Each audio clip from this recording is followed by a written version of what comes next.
Welcome to the Knoxville Quarterback Club Show.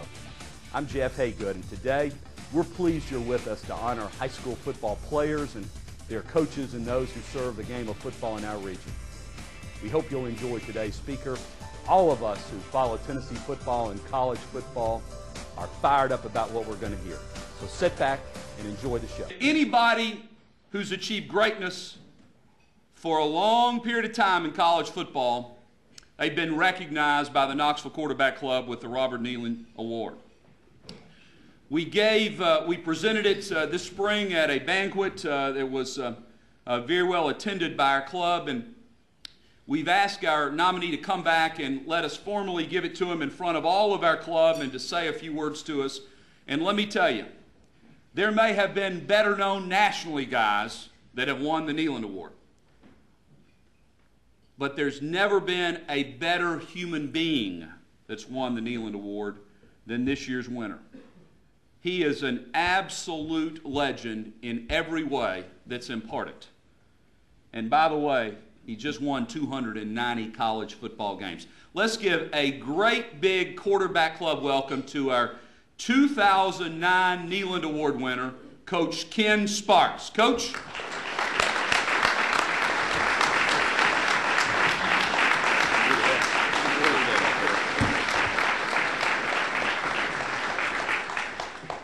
Thank you all. I can sure think of a whole lot of people that should be up here receiving this more than me, but I sure am thankful and hope that I can honor what this trophy stands for and all the many people who have received it. So again, thank you so much. I'm grateful from the depths of my heart for something like this, and I will try to represent it in a solid way for you.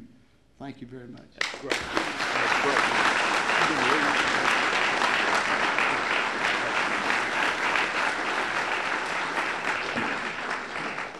If you have had a chance to be around Inky Johnson for a few minutes, you will know what I mean when I say there is nobody that has ever worn that jersey that's any better human being than him. I'm going to tell you two things, and then I'm going to let him speak. Gerard Mayo. Gerard Mayo is a captain of the New England Patriots. He said, hands down, widely reported, the best leader he'd seen, not in professional football, or in professional football, college football, Inky Johnson. If I had to go in the foxhole with anybody in the Patriots or anybody that played with the Vols, Inky Johnson. Eric Berry. The most influential person on my career was Inky Johnson. One of the great human beings, and it'll be our great pleasure to hear about his life and his story and his dreams and his ambition. Let's give a great Quarterback Club welcome to Incorrious Inky Johnson. Yeah, I grew up in a neighborhood called Kirkwood. It was in southeast Atlanta, and you know, I learned a lot. You know, I seen a lot. And it was pretty rough, and I went to this high school called Crim, where a lot of people didn't make it out. You know, guys didn't have a lot of dreams. It was a thing of fear. I played with some guys, and we went out of state to a tournament in Missouri. And half of the guys on my team didn't go because they said, we're not leaving. We're not leaving outside of Atlanta. Not going anywhere. That was the mindset of the guys that I went to school with. Nothing, not to discredit them, because I loved them. I played with them, you know, and I tried to encourage them every chance I got. And I can still remember that day. I was sitting in the school, and our power went out in my classroom. And my teacher came in, and she was like, Inky, it's a coach out here from the University of Tennessee.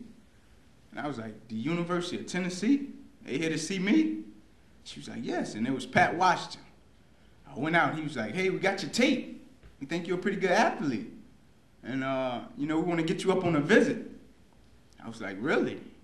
And he was like, yeah, would you like that? I said, I would love that. And he said, by the way, what's going on in school? Why's the power out? I said, your guess is as good as mine. And so a couple weeks later, all the seniors was in the room. And Coach Foreman and Coach Larry Slade, my high school football coach brought them both in the room.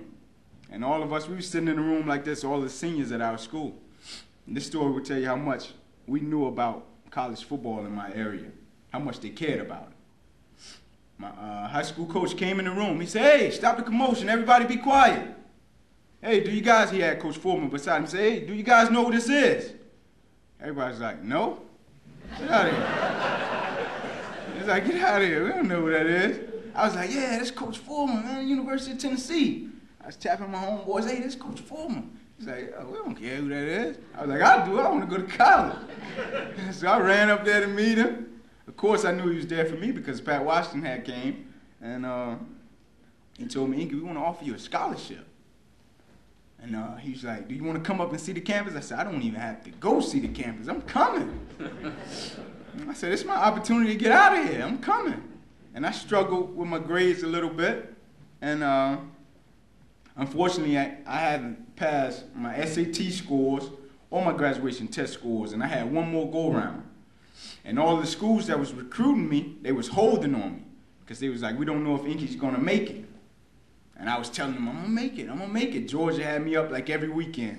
Every weekend, Mark Rick had me up. They would talk to me, stringing me along. And Coach Foreman made the offer, and I went with it. I was like, "I'm going." And they told me if I didn't make it, you know, they would send me to Hargrave Military School, something like that. And I was like, "This is my perfect opportunity. God has blessed me." We'd love to have you join us at the Knoxville Quarterback Club. We meet every Monday during the fall at Calhoun's on the River. We honor high school football players and coaches and officials, and we hear great speakers every week. This year you'll hear everybody from Bobby Bowden to Lloyd Carr to Derek Dooley to the ESPN and CBS commentators. It's a lot of fun, great fellowship, and a ton of talk about football. Come join us. Look for information on how to join on the screen below. I look forward to seeing you there. Jesse Smithy from the Knoxville News Sentinel here with our Offensive Player of the Week, Carson Pegram from CAK. Carson, I was joking with you earlier. At CAK, you don't get the chance to rush 24 times, but you did that last week for over 170 yards or so and a touchdown. How fun was that for you? You're used to probably pass blocking to finally get out there and get some carries. Yeah, no, it was a lot of fun. Yeah, usually I'm used to sitting back there taking a hit or two for Quinn, but no, it was great fun running the ball. I haven't had a chance to do that in a while, since last year at least. But no, it was fun. Our line did a great job opening up holes that were wide open. It was a lot of fun. You guys are still undefeated, kind of marching towards that end of the season game with Alcoa. How much do you try to ignore that game and focus on each game each week? We're focused at one game at a time. We can't be 9-0, 10-0 unless we're 7-0, 8-0. So we have to take each game as it comes. All right. Congratulations on being Offensive Player of the Week, and good luck the rest of the season. Thank you. Appreciate it. So I played my sophomore season. I did pretty well. And coming up on my junior season, things was looking up for me. I had aspirations of going to the NFL. And second game, Air Force. We were struggling with them, which I was upset, because I felt we should have been beating Air Force pretty bad. We opened up the season against Cal. We whooped them pretty bad. They came in number 10. We whooped them. We got after them pretty good. And second game of the season, Air Force, we were struggling. We found ourselves struggling. We was on the ropes. And, it was a little bit over 2 minutes left in the fourth quarter. And they threw a swing pass to a guy coming down the sidelines, and I was so upset.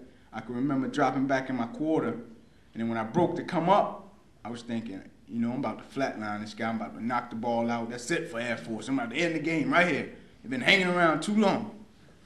And so I ran up on the guy, and I hit him. I gave it all I got. I hit him. I seen him fail. But when I was falling, I went limp. And, I blacked out for a couple seconds on the ground. This never happened to me. And I blacked out. And when I woke up, it was a shock going through my body.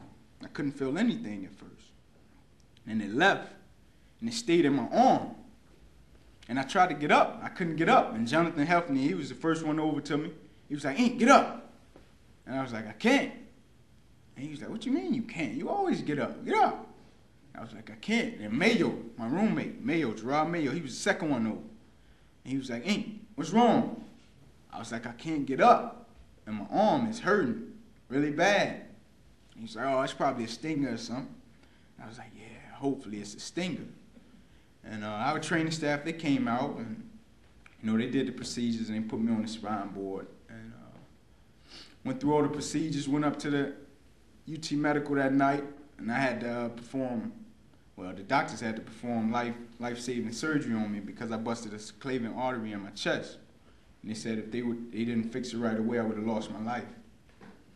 And so I went up to the Mayo Clinic, got nerve reconstruction, and they told me my football career was over. And, you know, it was tough.